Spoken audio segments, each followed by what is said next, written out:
Inilah penguasa Hindia Belanda yang berhasil ya, meninakbubukkan Indonesia dan menjajahnya. Pertama Peter Booth 1614. Awalnya dia monopoli perdagangan. Kemudian ada siapa ini, Lawrence Real. Dia melawan Spanyol, Inggris, dan Kesultanan Mataram. Dan yang terkenal juga Jan Pieterszoon Koen ya, VOC ini. Dia menaklukkan Jayakarta dan mendirikan Batavia. Dan dia kemudian dilanjutkan oleh Carpentier membangun dan menata kota Batavia. Kemudian Pieterszoon Koen memimpin kembali melawan Kesultanan Banten dan Mataram. Pejuang mujahidin Islam selalu melawan ya. Dan spek mengadu domba pribumi dengan Tionghoa. Kemudian ada lagi Antonio van Diemen memperluas kekuasaan dan dagang Hindia Timur. Mereka rata-rata penguasa, pedagang oligar ya. Membuat perjanjian dengan Banten dan Mataram, Cornelis van der Linde ya. Jadi pejuang-pejuang bapak-bapak kita terus mengusir, melawan, melakukan jihad terhadap orang-orang Katolik dan Protestan, dan dia bisa melakukan Makassar ya, John siapa yang tadi itu ya. Kemudian ada Cornelis Spelman, ada Johannes Campius ya, tahun 1704, 5 tahun sampai 1709, dipimpin oleh Gubernur Hindia Belanda yang ke-17, yaitu John van Horn. Inilah wajah-wajah yang berhasil diabadikan melalui lukisan yang sangat realis ya, oleh pelukis-pelukis Belanda, seniman-seniman Belanda, sehingga seni fotografi yang saat ini belum muncul, tetapi dengan keterampilan melukis mereka berhasil mendokumentasikan wajah-wajah para penjajah yang memerintah negeri yang sangat jauh, bulan perjalanan laut dari Belanda menuju Nusantara. Kemudian ada pencetus pembantaian orang Tionghoa di Batavia, Geger Pacinan, yaitu gubernur yang ke-25 1737 sampai 1741, Adrian Falckhainer. Kemudian yang menjadi itu gubernur ke-25, gubernur ke-27, dialah penyebab perang tahta Jawa ketiga perjanjian Chianti 1743 sampai 1750, 7 tahun dia memerintah atau 8 tahun. Jadi kita lihat ada gubernur Hindia Belanda yang ke-30, 31, pendiri Museum Nasional Republik Indonesia, Rainer de Klerk.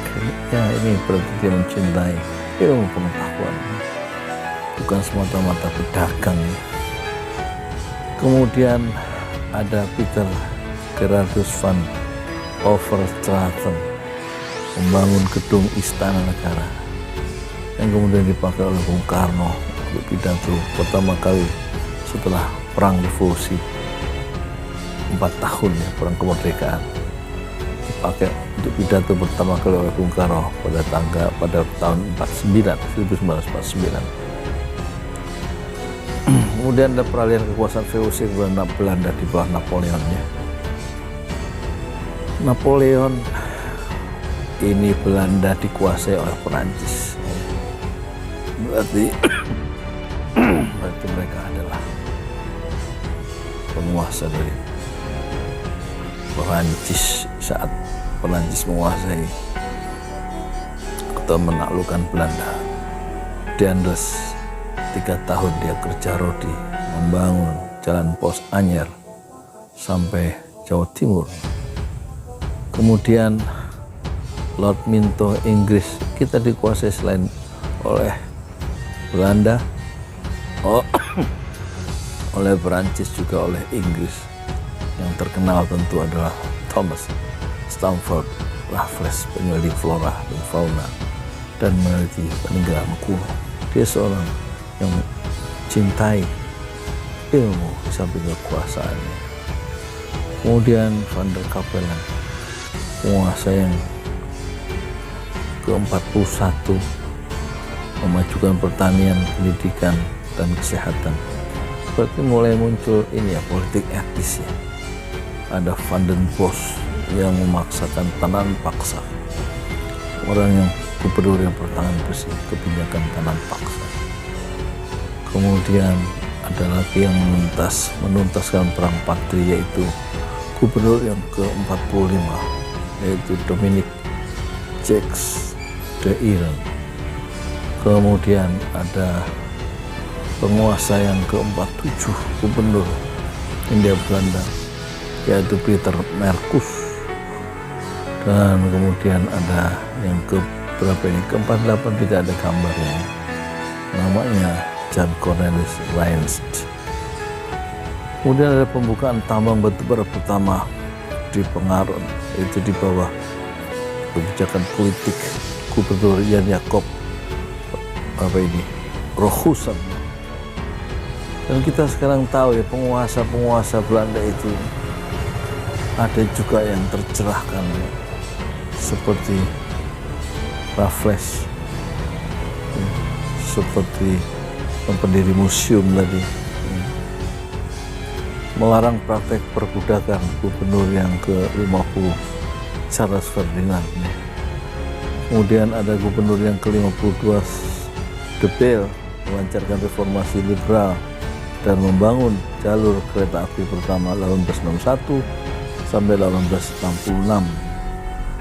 Kemudian Erik Prince, gubernur ke-52, meredam pemberontakan di Kalimantan Barat. Itu pasti mujahidin di Kalimantan Barat. Kemudian ada James Loudon, gubernur Hindia Belanda, yang ke-54, memulai pendidikan bagi pribumi dan memulai perang Aceh. Wah, berarti membasmi para mujahidin Aceh, terus berjuang ya. Kemudian memperluas jaringan rel kereta api dan memperkenalkan telepon. Dikenalkan oleh Frederik Jacob, gubernur Hindia Belanda yang ke-56, 1881-1880. Kemudian ada Van der Wijk, gubernur yang ke-59, dia melakukan operasi pengendalian Lombok Pacificity, apa itu. Kemudian gubernur yang James Benedictus van Hulst, 1904 sampai 1909, itu dia melakukan gerakan pengajaran sekolah dasar di desa-desa dengan bahasa Indonesia. Kemudian Edinburgh, ya, ini dia hidup untuk mengendalikan Partai Sarekat Islam, sehingga dia suka dijuluki sebagai SI, Salah Edinburgh, 1909 sampai 16. Kemudian mendirikan dan meresmikan Volksraad DPR, Van Paul van Limburg. Gubernur yang berikutnya yaitu Charles van Starkenborg, itu gubernur yang terakhir kalau tidak salah. Saat pendudukan Jepang dia dibuang ke Taiwan. Ya, kemudian Johannes van Mook, itu gubernur yang tidak memiliki otoritas selama masa pendudukan Jepang, Van Mook. Itulah ya, gubernur 70 gubernur Hindia Belanda. Kami telah memerintah di sini selama 300 tahun dengan cambuk dan tongkat, dan kami harus